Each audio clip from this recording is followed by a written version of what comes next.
Ahora vamos a hacer unas comparaciones de los puntos clave que GraphQL ofrece sobre REST.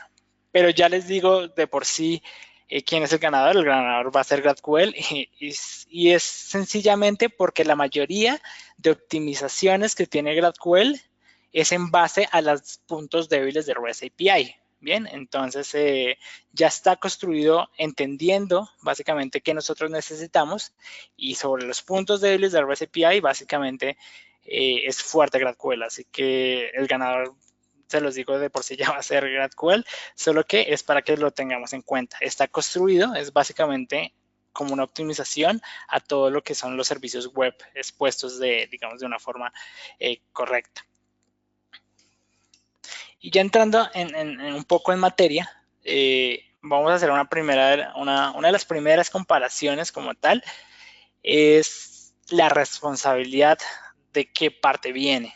Bien, cuando nosotros tenemos una REST API, que hay muchas REST API ahorita open source, o pues que las conectamos con un token o algún medio de autentificación o autorización, básicamente le estamos solicitando con algún verbo de HTTP, como un GET, básicamente obtener la información. Pero el servidor es el que se encarga de acuerdo a ese endpoint o a esa petición, pues devolver los datos que yo le pedí de acuerdo a ese endpoint. Esto cambia en GraphQL. Básicamente la responsabilidad no es del servidor, sino la responsabilidad es del cliente. Después de que ustedes como backend construyan su servicio en GraphQL, la responsabilidad de qué datos qué datos quiero consultar y cuáles no, los va a tener el cliente, no el servidor. El servidor como tal es el que decide qué datos yo le arrojo o no. En este caso es el cliente. Ahora vamos a ver qué aspectos esto tiene en seguridad, si yo puedo de pronto esconder algunos datos que yo no quiero pues que el cliente consulte y eso lo vamos a ver. Pero el primer cambio de paradigma es que la responsabilidad viene del lado del cliente. Para hacerlo un poco más detallado, por ejemplo, si nosotros tenemos, por ejemplo, este endpoint, que ustedes pueden de por sí entrar a cualquier otro endpoint público.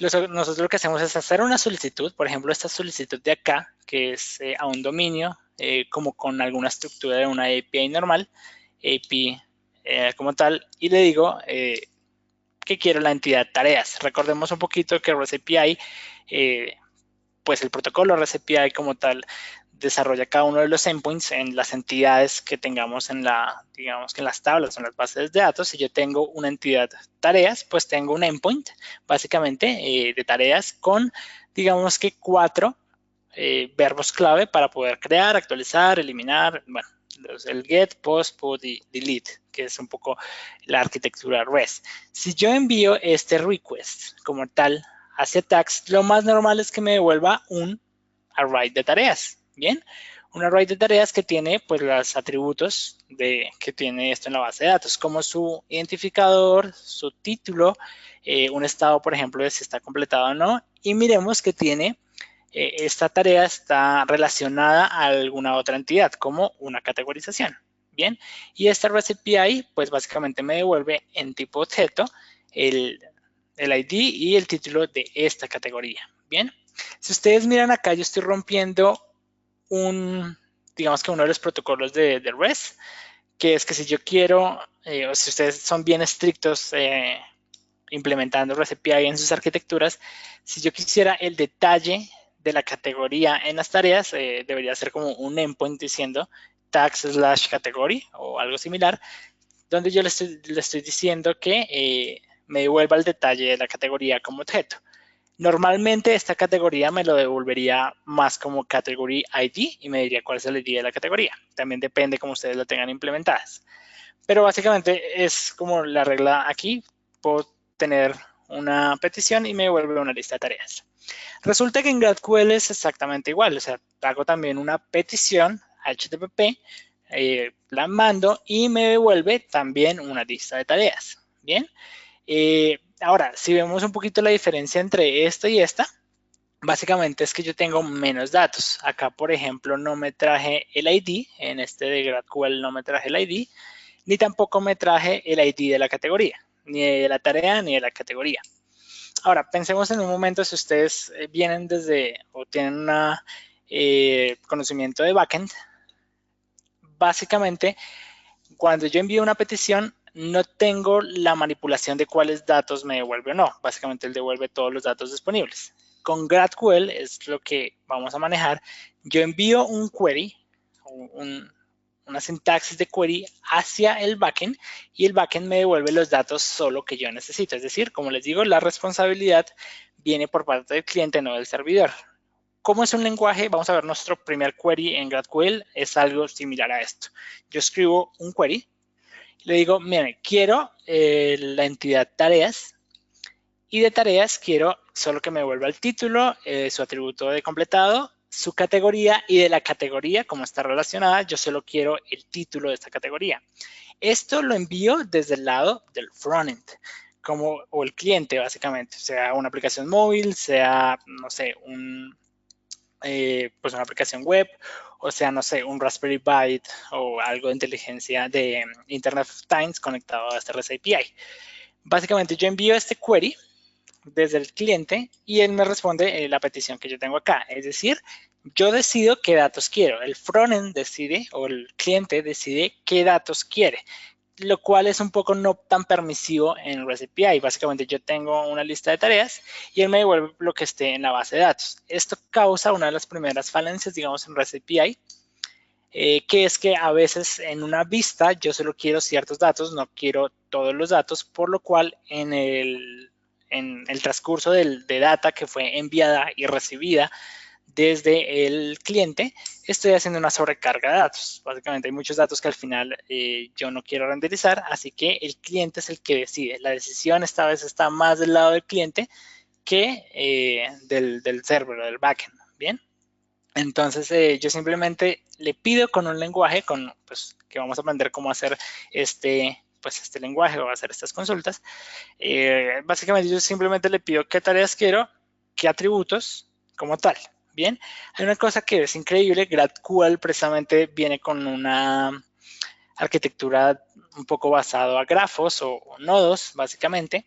Y si alguien ha trabajado con la arquitectura de REST API, sabe que básicamente para devolver digamos que el objeto relacionado, embebido dentro de la misma tarea, pues hay que hacer cierta configuración en mi cliente, en mi backend, para decirle que por favor devuelva como objeto esta categoría. Aquí es exactamente increíble porque yo simplemente, cuando estamos desarrollando el backend, voy a conectar todo como un nodo o como un grafo con sus relaciones, pero él ya va a saber qué está relacionado con qué.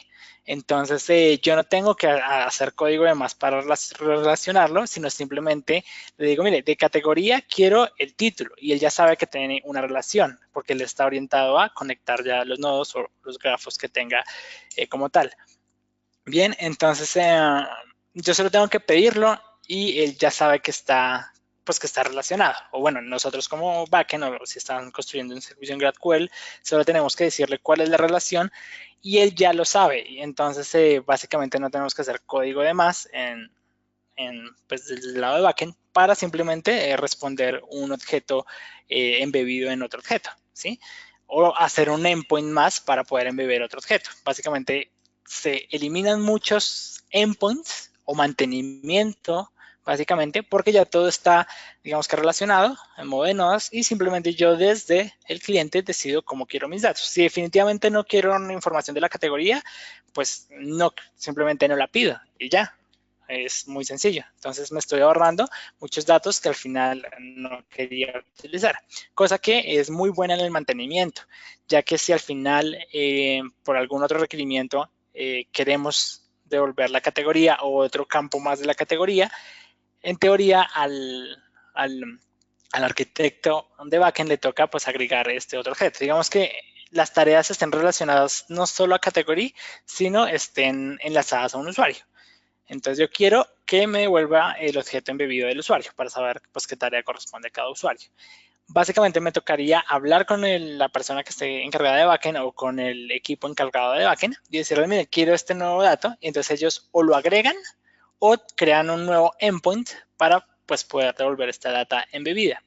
Cualquiera de los dos tiene sus ventajas o desventajas. Si lo agrego aquí embebido, básicamente estoy enviando datos de más a algunas otras vistas que al final no necesitaban el usuario, solo una vista en particular necesitaba, otras no, pero al final digamos que estoy enviando más datos de los que en algunas otras vistas no se necesitaba.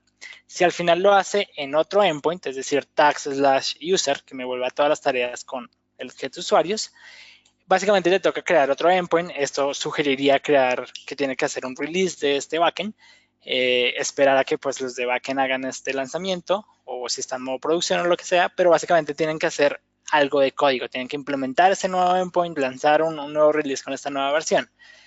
Esto pues es difícil de mantener.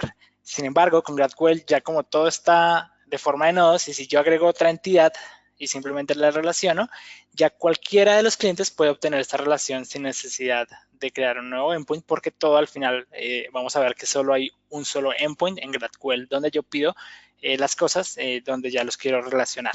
Entonces, para obtener el concepto o el primer concepto clave, básicamente el servidor ya no es el que decide qué datos quiero, qué datos no. Yo lo hago desde el lado del cliente. Bien, ahora digamos que yo puedo obviamente decirle como este campo yo no quiero que se muestre o que sea expuesto por, no sé, por alguna cuestión de seguridad o simplemente no lo quieren mostrar, yo lo puedo hacer esa implementación, pero obtengamos igual la idea clave, que es que yo puedo decidir qué datos quiero. El servidor no lo decide, lo decide el cliente. Bien, simplemente yo envío la consulta y él me obtiene los datos con esa consulta dada. Bien. No sé si hasta aquí hay alguna duda, Miguel, antes de pasar a algún otro punto. Mira, es que tengo algunas dudas sobre se puede utilizar con esto, se puede utilizar con lo otro, tal. Vamos a dejar esas para el final, pero tengo una que es relacionada con esto que has comentado, que es justamente con el concepto este de las REST API y el diagrama que nos has puesto tú en el cual viene embebido el dato de la categoría.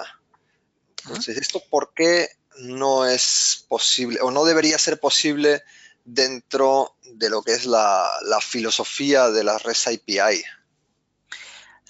REST API tiene también un protocolo y es que para que pueda ser mantenido, básicamente yo, y también para evitar la sobrecarga de datos, yo podría, o sea, de poder se puede, solo que los estrictos o las estrictas reglas de REST API, si ustedes se leen de pronto la forma más estricta de implementar una REST API, básicamente está que si yo quiero devolver el objeto embebido dentro de una categoría, debería ser otro endpoint que yo le pueda sugerir a la REST API que yo quiero las tareas con con el objeto embebido de categoría. ¿Sí? Entonces debería ser tags/category, por ejemplo. Entonces yo tengo todas las tareas enlazadas a la categoría. Por lo general, muy pocos siguen al final como todo el protocolo estricto de REST API, el que más se sigue o el que todos siguen básicamente es publicar un endpoint con la entidad donde tengamos sus servicios de básicamente de crear, eliminar, pues de get, put, delete y demás. Pero en el protocolo estricto de REST API yo debería crear mejor un nuevo endpoint que me sugiera esto y no mandar de datos innecesarios. Bien, o sea, de poder se puede y no está mal. Digamos, si al final el usuario o nosotros como frontend necesitamos todas las tareas embebidas con una categoría y la arquitectura de backend decide que solo al hacer /tags, pues quiero que me devuelva este objeto enlazado o embebido, pues se puede hacer, solo que en la estricta norma de REST API, digamos que no debería ser así, debería haber un nuevo endpoint donde yo le diga quiero las tareas enlazadas a una categoría. Bien, o hay otras implementaciones de REST API donde por medio de mandarle parámetros a la consulta le digo cuáles objetos embebidos quiero y él pues responde a esto. Por ejemplo, si quiero category y user embebido en las mismas tareas, yo tengo que decirle a mi REST API que pues sea dinámico a esto, ¿sí? ¿La quiero o no la quiero embebido? ¿Sí? Por lo general pueden haber este tipo de queries donde me digan si quiero esto embebido o no, o unos nuevos endpoints, o no está bien, digamos, devolverlo así todo embebido por defecto, porque a veces hay algunas partes que no lo necesitan para nada y estamos enviando sobrecarga de información. Digamos que al final yo no quiera el user, por X o Y motivo yo no estoy mostrando el usuario, básicamente me está llegando datos que nunca voy a utilizar, entonces eso es consumo de información, consumo de digamos, de datos móviles. Si es una aplicación móvil, es más data que está consumiendo y la puedo hacer de esta manera. Con GraphQL, básicamente, simplemente como el cliente es el que decide, no va a haber esta sobrecarga, a menos que pues el cliente decida que va a sobrecargar la información, pero yo decido qué quiero y qué no. En cambio, en REST API toca hacer básicamente estrategias de código para hacer que esto sea dinámico. Esto por defecto es dinámico en GraphQL y no me toca, digamos que hacer nada de código para lograrlo. Es por defecto la conexión de grafos y nodos que tiene GraphQL sobre sus entidades. En cambio, en REST API sí me toca, pues, mantenerlo de alguna forma o dar este soporte, lo cual va a ser mantenimiento y código que tengo que hacer. Muy bien. Bueno, voy a dejar las preguntas para más adelante. Bueno, nos preguntan, por ejemplo, ahora cómo puedo extender una interfaz de GraphQL, pero creo que es un poco avanzado para el momento en que estamos. Sí. Sí. Bueno, pues te dejo continuar. Solo para confirmar, si tuviésemos la filosofía estricta de REST, aquí tendríamos que hacer un request para conseguir las tareas, el listado de tareas, y luego 3 requests para conseguir las categorías de cada tarea, ¿no es así? Sí, básicamente podría. Si digamos, por ejemplo, yo quiero las categorías, digamos que al revés, categorías, y que por cada categoría quiera la tarea, pues me toca crear otro endpoint que tenga esta solicitud y los objetos embebidos que yo quiera. Pero esto es tarea del backend otra vez, entonces a él le toca atender esa nueva solicitud, crear este nuevo endpoint, hacer lo que tengan que hacer, que en teoría es relativamente fácil gracias a los frameworks de REST API que hay, o a Django o a Ruby si lo han manejado. Es muy fácil relacionar esto. Sin embargo, es código que toca hacer. Entonces, digamos que es mantenimiento que se va, que hay que hacer un deploy y demás. En cambio, GraphQL básicamente es un lenguaje de consulta, entonces yo lo puedo pedir y es totalmente dinámico. Sí, nos acaba de aparecer otra también relacionada. Es cómo restringir la información. Se puede hacer, lógicamente, ¿no? Sí, se puede hacer, eso lo vamos a ver más más adelante en detalle, pero sí, totalmente, se puede restringir que obviamente el cliente no consulte todo lo que él quiera o de acuerdo al usuario que tenga logueado el cliente, en caso de pronto de una aplicación móvil, solo obtenga los datos que en verdad él está autorizado. Eso sin problema también se puede hacer en GraphQL, así que no hay lío y eso lo vamos a ver. De acuerdo, venga, pues te dejo avanzar y luego continuamos con más dudas. Bien. Continuamos. Entonces, digamos, este otro versus es lo que les decía anteriormente y es, pues, en REST puedo obtener datos innecesarios, es decir, si me devuelven todas las tareas y al final tiene, pues, más información o menos información, o digamos que por estrategia de backend deciden enviarme toda la información con todos los objetos embebidos que tenga, y al final mi vista, así sea, digamos que sean dos aplicaciones, que tengamos una aplicación web y tengamos una aplicación móvil. Por lo general, en la aplicación móvil tenemos tenemos poco espacio en pantalla para mostrar mucha información. En una desktop pues tenemos mucha más información. Pero entonces desde el mobile yo quiero listar todas las tareas y desde la aplicación web también quiero listar todas las tareas. Entonces lo más normal es que tenga un solo endpoint de las tareas y él me devuelva pues todos los datos embebidos, el usuario, la categoría embebida, digamos que los tags, digamos la tarea está relacionada con algunos tags o filtros, me va a devolver todo eso, ¿bien? En el mobile necesariamente no es que se muestre toda la información, se mostrará por mucho la lista de tareas. En el desktop, por lo general, sí se muestra mucha más información relacionada a él. Entonces, en alguno de los dos, o por ejemplo en la parte mobile, voy a tener datos innecesarios, datos que al final el request me está enviando los datos, pero varias de esa petición o varios de los datos que al final me devolvió no los utilicé. De pronto en el desktop sí, pero en el mobile no. Entonces, pero al final es solo un endpoint que me devuelve todos los datos. En cambio, en GraphQL, como es el cliente el que decide, si desde mobile solo necesito el título y el estado de la tarea, pues es lo que me devuelve mi servicio de GraphQL.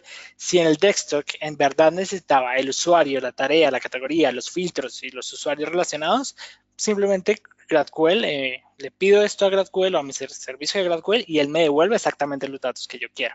Entonces nos evitamos sobrecargar o gastar datos del usuario o igual de performance en la petición, porque en REST muchas veces yo tengo datos innecesarios. En GraphQL yo pido lo que necesito. Obviamente si pido un dato que no utilicé, pues ya es responsabilidad del cliente.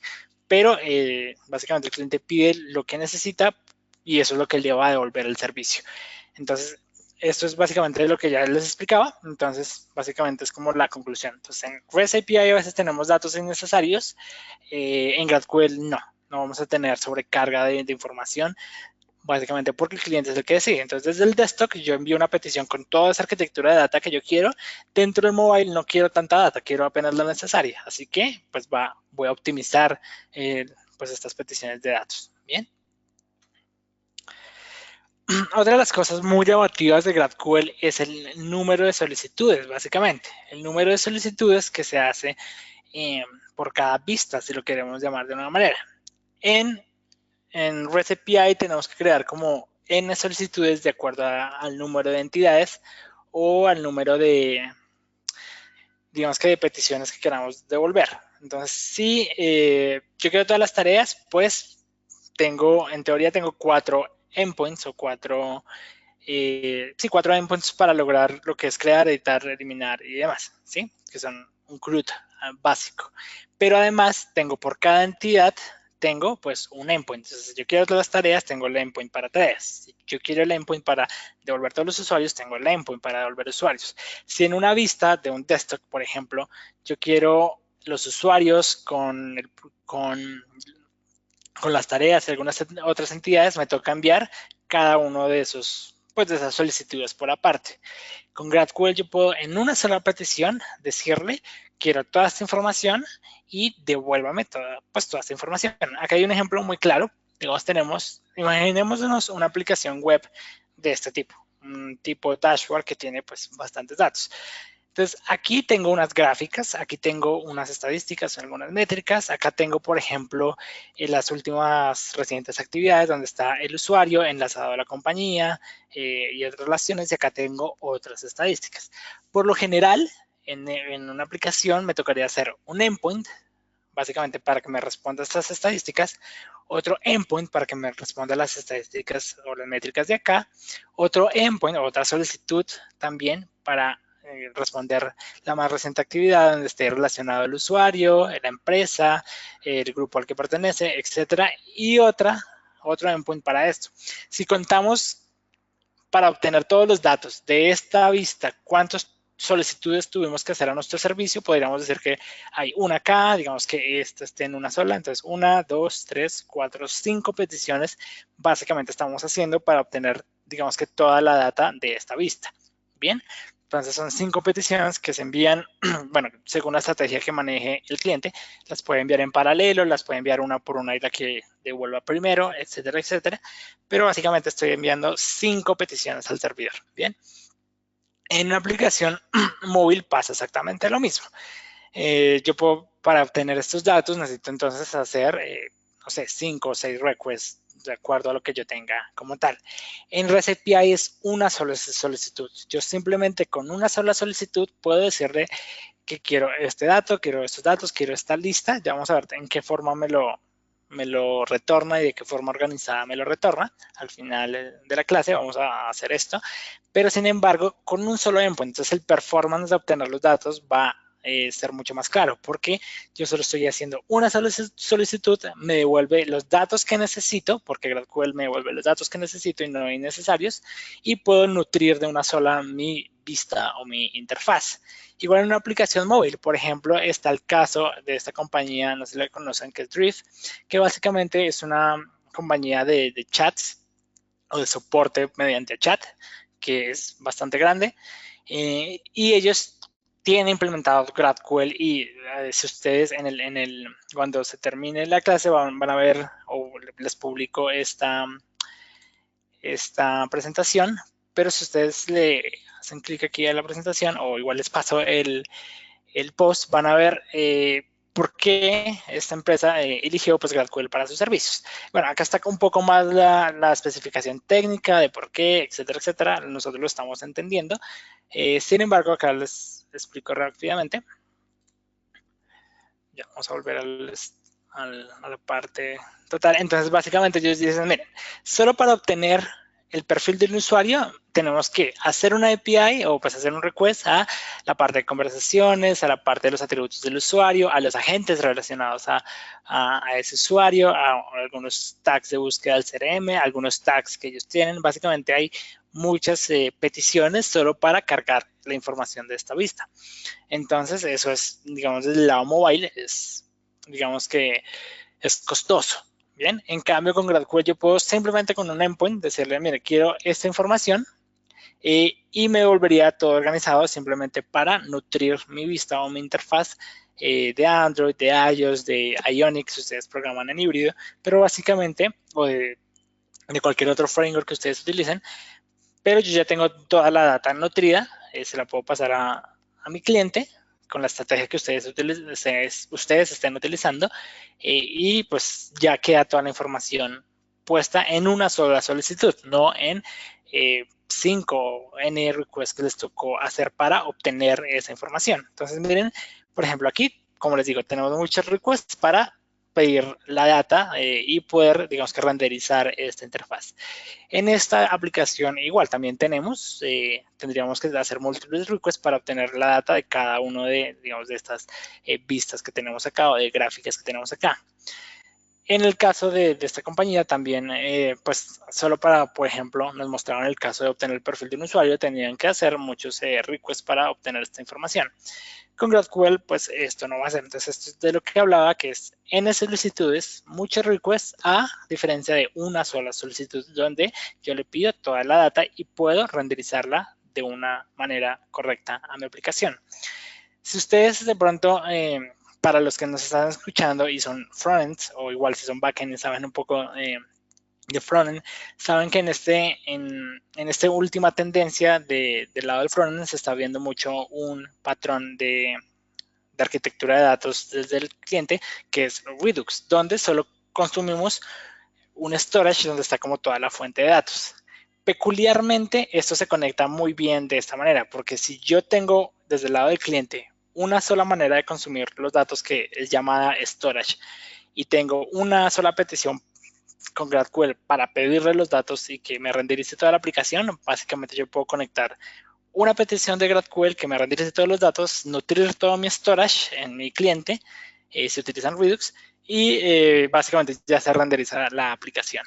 Bien, si ustedes de pronto desarrollan en Angular, hay un curso en Escolete de utilizar Redux con Angular, entonces pues también lo pueden tomar, es una de las tendencias también importantes desde el lado del cliente o desde el lado del frontend. Bien. Y peculiarmente, Redux es desarrollado también por Facebook, GraphQL también es desarrollado por Facebook. No significa que, digamos, que sean hechas una para la otra, solo que se conectan muy bien y ustedes pueden conectarlo con sus propias arquitecturas, son open source, así que ustedes pueden, si tienen .NET, conectar un servicio, pues GraphQL que se conecte a sus datos. Y si al final en su cliente no están utilizando Redux, no hay problema, lo pueden conectar. Si están utilizando Redux, pues va a ser más genial, pero básicamente no es que una dependa de la otra, ¿no? Bien. Otro de los puntos claves es que solo tenemos un endpoint de consulta. Básicamente, como les mencionaba anteriormente, para obtener, por ejemplo, los usuarios o las tareas, yo tengo que ir a un endpoint. Pues para obtener las tareas, para obtener los usuarios, tendría que ser /users. Para obtener las compañías que hay en la base de datos, pues tendríamos que ser /companies, etcétera, etcétera, ¿no? Y cada uno de estos endpoints, pues tiene que ser desarrollado. O sea, literalmente hay un pedazo de código en tu backend que atiende esta solicitud y pues devuelve los datos. Bien. En GraphQL solo tenemos un endpoint. Solo va a haber un endpoint llamado GraphQL. Lo vamos a ver en adelante, o igual lo vamos a ver hoy cómo lo implementa un servicio. Y básicamente solo tengo un endpoint. O sea, yo le hago todas las peticiones, como es un query language, yo le envío toda mi consulta, le envío mi consulta a un endpoint, que pues es el servicio donde está viviendo GraphQL, se lo mando y él me devuelve los datos, pero es un solo endpoint. O sea, yo le envío mis consultas que están construidas desde el cliente, le envío mis consultas a ese endpoint y él me devuelve pues esos datos. Pero no tengo muchos endpoints, uno para tareas, uno para usuarios, uno para companies, uno para, bueno, X y X entidades que tengan. Entonces, imagínense una base de datos con unas 500 tablas, bueno, tampoco seamos tan robustos, digamos que unas 50, 40 tablas. Básicamente tenemos 40 endpoints, cada uno con su get, post y demás. En este caso no tenemos 40 endpoints que mantener, sino solo tenemos un endpoint donde van a enviarse todas nuestras consultas y él nos devuelve pues todos los datos de acuerdo a la consulta que hicimos. Así que básicamente no tenemos, tenemos en REST API tenemos n endpoints. En GraphQL solo tenemos uno. Bien. Bien. Entonces, otra de las cosas es básicamente lo que es dependencia de equipos e independencia de equipos.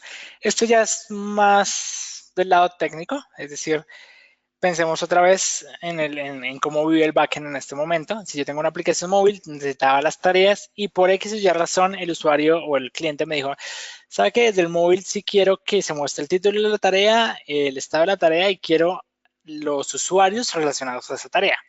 Si al final no estaba implementado, digamos que devolver todos los usuarios relacionados a una tarea, me toca pues decirle al equipo o a la persona de backend, no sé si yo soy full stack, pues soy yo mismo, pero básicamente me toca implementar en el backend esta nueva, digamos que esta nueva feature, esta nueva solicitud que me están pidiendo como tal. En GraphQL no, básicamente si el cliente dice, ¿sabe qué? Quiero este nuevo dato y quiero renderizarlo y quiero mostrarlo, GraphQL simplemente yo se lo pido, ya está todo conectado, pues obviamente si es un atributo nuevo y que me toca insertarlo en una columna como tal de una base de datos, pues me toca hacer un after join y hacer la migración correspondiente, pero una vez ya ese dato esté pues puesto en la columna o la tabla como tal, GraphQL lo va a reconocer y me lo va a devolver. Por lo cual, si es un dato que ya estaba o es una columna que ya estaba en la tabla y al final la quería, pero no estaba implementado en ese endpoint, simplemente la pido, lo cual hay una independencia de equipos. Yo no tengo que, por cualquier solicitud o cualquier campo nuevo, decirle al backend, hey, necesito este nuevo dato, esperar de pronto que ese issue se resuelva, porque no sé, los de backend tienen otras prioridades más importantes que responder, etcétera, etcétera, o esperar hasta que igual implementen esa nueva característica y hagan un release pues de esta nueva característica. No tengo que esperar eso. Hay independencia de equipos por el lado del GraphQL. Es decir, los de frontend, los del cliente pueden simplemente pedir los datos que quieran y ya. Básicamente, no hay una dependencia así de que yo tengo que esperar al backend para poder obtener este nuevo campo. Bien. Entonces es muy fácil para pues que cada equipo pueda seguir avanzando, pueda funcionar independientemente. Para empresas pequeñas de pronto simplemente es decirle al de al lado, hey, a mi amigo, al equipo de backend o al que está encargado del backend, decirle básicamente, hey, quiero este nuevo campo y hacer este release. Hay equipos que están distribuidos por parte del mundo, entonces toca hacer todo un issue, un feature y pues esperar a que esto sea resuelto.